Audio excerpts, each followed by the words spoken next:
Last video में हमारा last point चल रहा था, B is obtain from A by carrying its ith row और कॉलम ओवर p रोज और column, then determinant of b is equal to -1 की power p into determinant of a। जो मैंने आपको पहले बताया था कि दो रोज या हम दो कोई रोज को हम आपस में इंटरचेंज करते हैं तो एक माइनस साइन का फर्क आएगा। फिर आप सेकेंड टाइम करते हैं तो दो माइनस माइनस इंटू माइनस, तो यहाँ पर कह रही है कि अगर हम p रोज के ऊपर मतलब p टाइम हम इसको इंटरचेंज कर दें तो कितना फर्क आएगा इसमें, -1 की पावर p। वो अपने हिसाब से आप जो भी p नंबर होगा उस हिसाब से वो सेट हो जाएगा।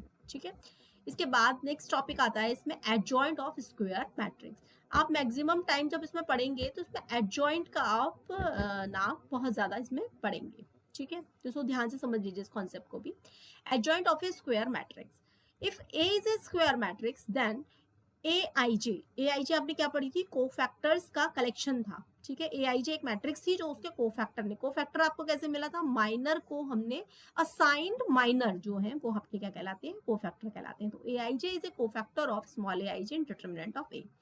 देन द मैट्रिक्स AJI, अब देखिए आप यहाँ पर अब तक मैट्रिक्स क्या पढ़ते आ रहे थे, AIJ पढ़ रहे थे, इसको हमने एक मैट्रिक्स के उसमें बंद किया और इसको ट्रांसपोज कर दिया। जब ट्रांसपोज करते हैं तो यहाँ पर क्या हो जाता है, रो कॉलम बन जाता है, कॉलम क्या बन जाता है, रो। तो यहाँ पर क्या लिखा हुआ है, देन द मैट्रिक्स AJI, यानी कि जो मैट्रिक्स मिलेगी उसको हम ट्रांसपोज कर देंगे। That is transpose of A matrix form by the cofactor of the corresponding element in the given matrix is called the adjoint matrix of A and it is denoted by adjoint of A।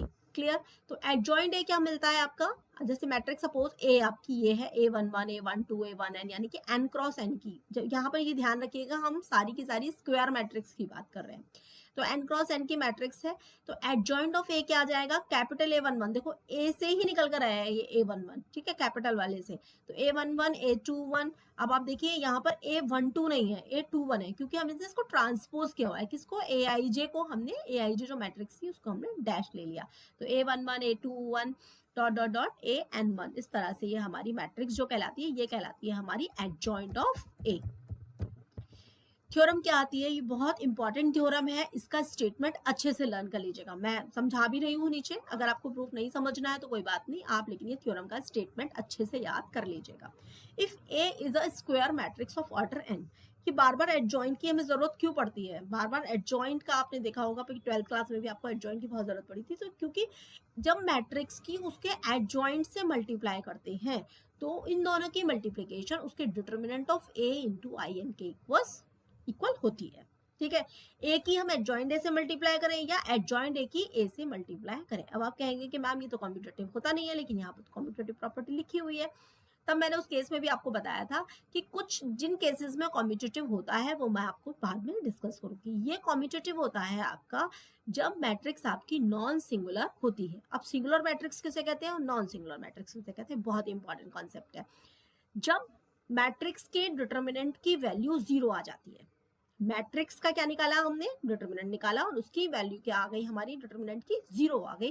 तो अगर determinant of A equals to 0 है तो वो matrix कैसी कहलाएगी, आपकी singular matrix कहलाएगी। ठीक है, और अगर determinant of A is not equal to 0 है तो वो मैट्रिक्स कैसी कहलाएगी आपकी, वो मैट्रिक्स कहलाएगी आपकी नॉन सिंगुलर कहलाएगी। तो यहाँ पर अगर मैट्रिक्स आपकी नॉन सिंगुलर है, और ये ध्यान रखिएगा इनवर्स केवल नॉन सिंगुलर मैट्रिक्स के, यानी कि डिटर्मिनेंट जब 0 नहीं होता, केवल उसी केस में हम कैलकुलेट कर सकते हैं।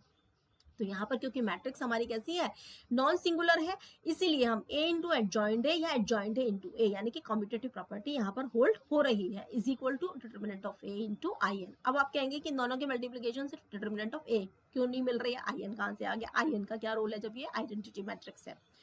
तो आपको मालूम है कि A क्या है, आपकी मैट्रिक्स है, एडजॉइंट A क्या है, एडजॉइंट A है हमारी को फैक्टर्स का जो कलेक्शन था उसका ट्रांसपोज। ठीक है, दो वो भी मैट्रिक्स है, एक मैट्रिक्स की जब दूसरी मैट्रिक्स के साथ मल्टीप्लाई की जाती है तो क्या आना चाहिए, मैट्रिक्स आना चाहिए।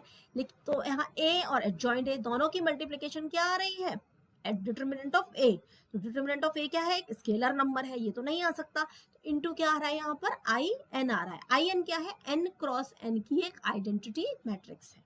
ठीक है, आइडेंटिटी मैट्रिक्स मतलब डायगोनल में सारे के सारे क्या आएंगे, आपके 1 एलिमेंट आएंगे, बाकी सब एलिमेंट्स क्या होंगे, आपके 0 होंगे। ठीक है, बहुत ही इजी सा इसका प्रूफ है, अगर आप करना चाहें तो उसको कर सकते हैं। A सिंपल मैट्रिक्स हमने लिख ली। एडजॉइंट है, ये हमारी एडजॉइंट ए की मैट्रिक्स होगी, ये देख लेना, ऊपर ट्रांसपोज वाली मैट्रिक्स होती है, ठीक है। और हमने इसको क्या मान लिया, A11। अब इसका मैट्रिक्स का हमने क्या लिया, एक बार डिटरमिनेंट निकाल लिया, A11 A12, उसको मैंने दोनों तरफ स्ट्रेट लाइन में बंद कर दिया। तो ये मैंने क्या कर लिया, ये हमारा डेल्टा यानी कि हमारा एरिया को रिप्रेजेंट कर रहा है, ठीक है। ये आपने उसमें 2D या 3D में पढ़ा होगा, ये एरिया को रिप्रेजेंट करता है, ठीक है।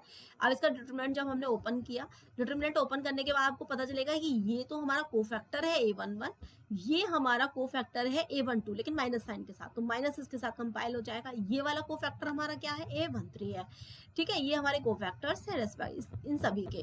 तो डिटरमिनेंट इसको फिर हमने इसी को जो हमने अभी डेल्टा कैलकुलेट किया, इसको हमने जनरलाइज वे में लिख लिया। तो हमने लास्ट में यहाँ पर प्रॉपर्टी क्या निकाल ली, जिसको जनरलाइज वे में लिखा कि इसकी वैल्यू जो ये डेल्टा है, इसकी वैल्यू जो है डेल्टा आएगी अगर P और I इक्वल होंगे, और अगर P और I इक्वल नहीं है तो ये वैल्यू कितनी आएगी, 0 आएगी। ये हमने रोज के लिए निकाला। सेम इसी तरीके से हमने कॉलम के लिए प्रॉपर्टी कैलकुलेट कर ली, ठीक है। और A इंटू एडजॉइंट ए, जब इन दोनों की मैट्रिक्स, क्योंकि A भी मैट्रिक्स है, एडजॉइंट ए भी मैट्रिक्स है, तो एक मैट्रिक्स की दूसरे मैट्रिक्स के साथ मल्टीप्लाई करेंगे तो इस तरीके से कुछ ये आपका कैलकुलेट होकर आएगा। और इनकी जब हम वैल्यू सब्स्टिट्यूट करेंगे तो ये वैल्यू आएगी, आप देखिए हर रो में कितना डिटरमिनेंट ऑफ ए, एक रो या एक कॉलम मान लीजिए जो आपको अच्छा लगे, उसमें से एक कॉलम में से डिटरमिनेंट ऑफ ए निकाल लिया, इस दूसरे में से निकाल लिया, तो कितना आ जाएगा आपका डिटरमिनेंट ऑफ ए की पावर कितना आ जाएगा, n निकल कर, है ना। नहीं ऐसा नहीं आएगा, यहाँ पे कंफ्यूजन थोड़ा सा दूर कर लेना, क्योंकि यहाँ पे ये क्या है, पूरी मैट्रिक्स है। अगर ये डिटरमिनेंट में बंद होता तो हर रो या कॉलम से एक डिटरमिनेंट निकल कर आता, ठीक। लेकिन ये मैट्रिक्स है तो पूरे मैट्रिक्स से एक नंबर कॉमन निकल कर आएगा, दैट इज डिटरमिनेंट ऑफ ए। तो ये बाहर निकल आया, अंदर क्या बचा पूरी मैट्रिक्स में, IN बचा। तो determinant of A into IN। तो हमारा प्रूफ हो गया कि A into adjoint A is equal to determinant of A into IN, या adjoint A into A is equal to determinant of A into IN. This is the most important theorem. ये बार बार लिखा हुआ है, देखिए यहाँ पर। अच्छा यहीं पर एक मैं चीज और क्लियर कर देती हूँ, कैपिटल AIJ, यहाँ पर बच्चे जो है कुछ कंफ्यूज कर जाते हैं कि जो है अगर हमारा A56 ले रहे हैं, ठीक है, A56 है, A56 का मतलब 5th रो और 6th कॉलम, ठीक है। तो उसके लिए हमारा प्लस आएगा या माइनस आएगा, हम कोफैक्टर जल्दी से कैसे कैलकुलेट करेंगे, तो इसका ही बहुत सिंपल सा ये फॉर्मूला है। माइनर MIJ आपको पता होगा, आपको पता है ये हमेशा पॉजिटिव होता है, इसके साथ कोई टेंशन नहीं है, ठीक है। आपको डिटरमिनेंट ऑफ ए निकालना है, तो कोफैक्टर मुझे AIJ का अगर निकालना है तो उसके लिए कितना आ जाएगा, -1 की पावर I प्लस J।